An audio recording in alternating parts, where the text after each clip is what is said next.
Kim Pao ay pinagtanggol ng mga fanay sa bashers.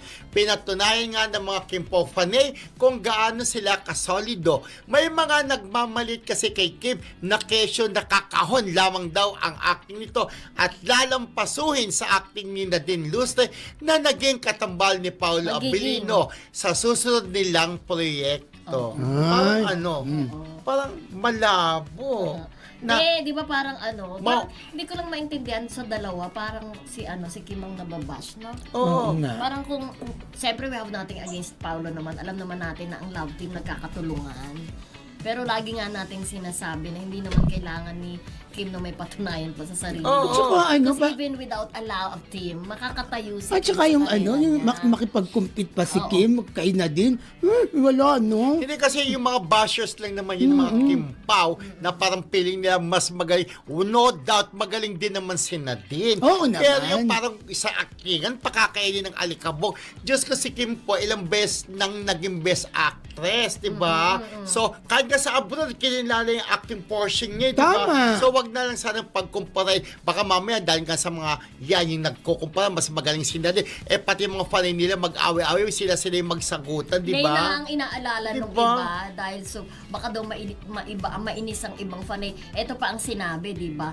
Nako, sabing ganon, kapag ka daw itong movie or serye nitong pagkumita daw, itong movie or serye nito ni Nadine at saka ni Paolo, sorry na lang daw si Kim. Ganun, hindi, walang ganon. Walang ganon, Mars, no? Yes, Mars Relita ng UK. Siyempre wala namang kasalanan si Nadine dito na nga. Kaya lang 'di ba? Ito kasi yung mga ganitong pagkakataon ginagamit talaga ng pagkakataon ng mga bashers para i-bash. Pero wag magagalit yung mga fans ni Paolo, ha? Love ko si Paolo, alam niyo yan, di ba? Love naman natin. Pero yung project na Paolo at saka Nadine Lustre, I doubt. ako mas pa rin ng Kim Pao, sa totoo lang. Ako rin, hindi sa pag-ano. Sana naman kumita, syempre, wini-wish natin, Correct. di ba? As always.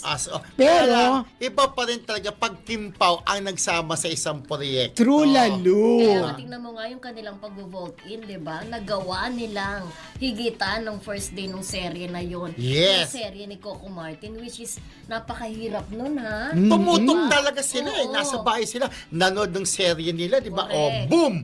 Talbog. At nag-uusap-usap talaga ang mga nakikita ko yung mga nagte-trending sila Pinapa-trending talaga nila. Meron sila talagang communication, yung mga fans na kahit magkakaiba sila ng fandom, ay talagang full support sila sa dalawa. At saka eto, kanina sa mga fans ni Paolo, at ngayon naman sa mga fans naman ni Nadine, hindi naman, actually si Nadine, parang hindi siya ganun kainit talaga ngayon, ha? Sorry, ha? Hindi siya ganun kainit at saka ka-popular na kagaya ng dati. Naku, ibabash na ako niyan. Sinabi ko lang naman ng no? Siyempre, opinion mo Pero yun syempre, walang di ba? kinalaman sila din sa mga bashers. Oo, wala naman. At syempre, hindi rin naman natin mabiblame si Paolo na kailangan lang niyang tapusin kung ano man ang project nilang dalawa. Na binigay sa kanya. At syempre, pagkakakitaan yun, di ba? Pero yung basher na kasi na yun, parang feeling niya, mas wala na yung love team. Sinasabi pa wala na yung love team ng Kim Pao. Yun na daw yung pinaka-ano nun. Oo. Pinaka-sukdulan na yun, yung pinaka-last na daw yun, the alibi. Yes. Hindi nga alam nung iba, di ba, according to our source, meron pa silang susunod after that. May Yes. susunod pa silang project. Kasi parang feeling ko kulang pa, hindi pa sila nag-heavy drama. Hindi pa. Wala pa Di talaga ba, sa movie. lagi kong sinasabi dito, Oo. dapat makagawa sila ng project na mala John Lloyd Yes. Cruz at Bea Alonso. Mga ganun na tipo. Hindi, baka sa susunod na bibigyan ng Star Cinema sila ng pelikula, baka gano'n na, drama-dramahan na, di ba? Kasi para silang mahusay ng artista, Kim Pao. Ako, mas gusto ko nga rin, ayaw ko na ng rom-com, gusto ko, ito matured na rin naman sa Yes. drama-drama na yung balita Pwede ng nga, linyahan. pwede nga yung mag-asawa na sila sa pelikula. Yes. Pwede naman. Tsaka yung mga struggles ng mag-asawa. Kasi yung diba? huling pelikula nila, yung My Love Will Make You Disappear, cute-cutean pa rin siya. Feel good. Di Feel ba? good. Oo. Although, kilig-kiligan naman siya. kilig-kilig, nakakatawa. Kilig-kilig. Isang malaga, kumita naman yung Pero movie. yun din kasi ang idinadasal na magkaroon sila ng heavy Serious? drama. Oo. Na idinadasal ni na Ate Carmen Dulalas. Oo. Ate Tess Insyong, Ate Cecil Pili, Ate Lorna Torres, Ate Cecil, Marcelita ng UK. si Ate Alice Lopez pala. Alice Lopez yun. Oo, hindi Wendy Cecil, Agustin, oo. Emma Bautista. Diba? Tapit Roque. Prince Caleb, o kompleto ko, Oo. Annalyn Hiccup, Marina Corazon, Ay, Annalyn sabi sa Anap. akin Na 25 years na pala yung kanilang marriage. Oo, alam ko may mga picture akong pinadala, walang ano sa screen, no? Hindi, yung kasi kahapon yung pinakita sa screen. Oo, tsaka ngayon. Ngayon Oo, ulit. oo. Ganahay din kay Ayan, ate. meron ba? Meron pa naman tayong panahon. Oo. Sa pinanganak tuloy. Kinasal pala sila noong 2001 sa Christ the King. Mukhang may matinding fan war na nangyayari. Normal na sa fandoms ng mga artista tulad ni na Kim Chiu at Paolo Avellino ang magkaroon ng iba't ibang opinyon at minsan ay nagiging bashers. Pero mahalagang tandaan na hindi makakatulong ang pag-insulto o pag-atake sa ibang fans o sa artista. Mas healthy kung i-focus ang suporta sa mga idolo nang hindi kinakailangan magbaba ng ibang tao. Ang mga artista ay tao rin at karapat-dapat sa respeto kahit may fans na hindi sang-ayon sa kanila. Batay sa mga available na ulat at reaksyon, ang balitang ganito ay hindi naman bago sa mundo ng showbiz, lalo na sa isang sikat na love team tulad ni na Kim Chiu at Paolo Avellino. Sa totoo lang, may dalawang bagay na makikita rito. Una, normal na may fan wars at bashers. Kapag sikat ang isang pairing, may mga fans na sobrang invested kaya minsan nagiging possessive o nagkakaroon ng hindi pagkakasundo sa ibang fans o projects ng artista. May mga pagkakataon pa nga na nagiging dahilan nito ng ingay online at reactions ng fans. Pangalawa, kahit may bashers, patuloy pa rin ang suporta ng mas nakakaraming fans at ang focus ng mga artista ay trabaho nila. Halimbawa, patuloy ang projects at public appearances ng Kim-Pao tandem at may mga pagkakataon pa na nakikita ang positive chemistry nila on and off-screen. Sa ganitong sitwasyon, mahalagang tandaan na opinyon ng bashers ay hindi sumasalamin sa buong publiko. Ang fans ay pwedeng mag-support ng hindi nang aaway. Ang mga artista ay may sariling personal at profesional na buhay na hindi dapat ginagawang giyera. Sa kabuuan, mas okay kung ang focus ay enjoyment sa projects at hindi sa awayan. Mas nagiging toxic ang issue kung pinapalala ng magkabilang panig. Ang ganitong balita tungkol sa tensyon sa pagitan ng fans, lalo na ng mga supporters ni na Kim Chiu at Paolo Avellino, ay hindi na bago sa mundo ng showbiz. Pero interesting pa ring pag-aralan dahil marami itong sinasalamin tungkol sa kultura ng fandom at social media. Sa isang banda, makikita rito kung gaano kalakas ang impluensya ng fandom.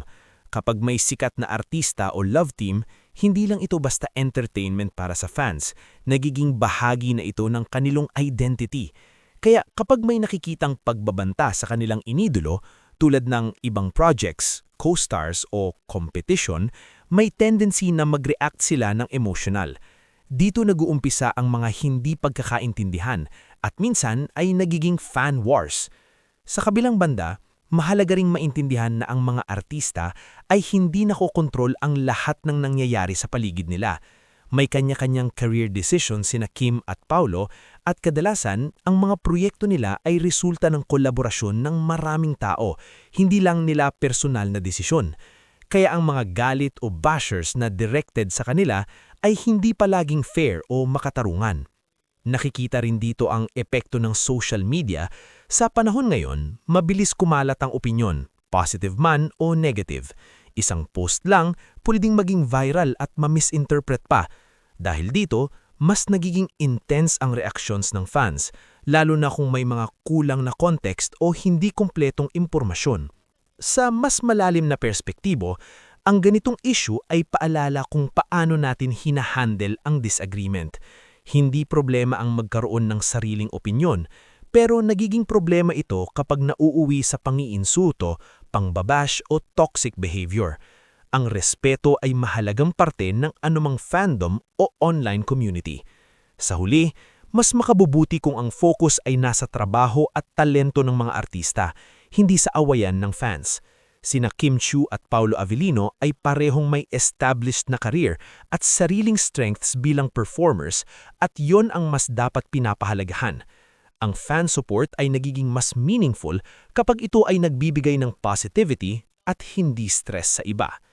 Kung tutuusin, Mas masaya at mas healthy ang fandom kung ang energy ay napupunta sa pag-appreciate sa mga artista imbis na sa pakikipag-away sa kapwa fans.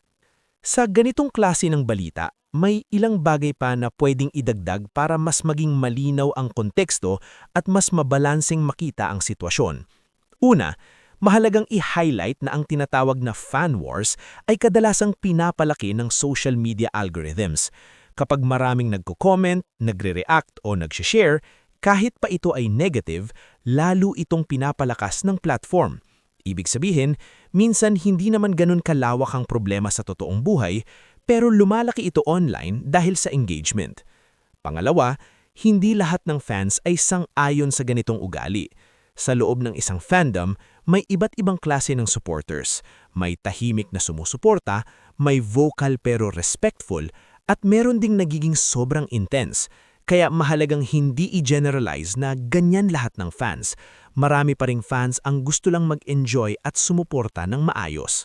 Sa tatlo, dapat ding itandaan na ang mga artista tulad ni Kim Chiu at Paulo Avellino ay may sariling team, management at personal na boundaries. Hindi lahat ng nakikita o nababasa sa online ay automatically may kinalaman sa kanila. Minsan, ang mga issue ay galing sa interpretation ng fans, hindi sa actual na pahayag ng artista. Ikaapat, mahalaga rin ng media literacy dito. Hindi lahat ng balita online ay kumpleto o walang bias. May mga headlines na sensationalized para makuha ang atensyon, kaya lagi nating sinusuri kung saan nanggaling ang impormasyon at kung ito ba ay verified o hindi. At sa panghuli, may mas malaking aral dito. Ang fandom ay dapat maging source ng enjoyment, hindi stress o conflict. Kapag ang suporta ay nagiging dahilan ng pag-aaway, nawawala ang tunay na essence ng pagiging fan, ang mag-enjoy sa artistry at sa mga gawa ng idolo. Sa kabuuan, mas magiging maayos ang ganitong mga usapin kung mas maraming fans ang pipili ng respeto, tamang impormasyon at self-awareness. Sa ganitong paraan, nababawasan ang toxicity at mas nagiging healthy ang environment para sa lahat.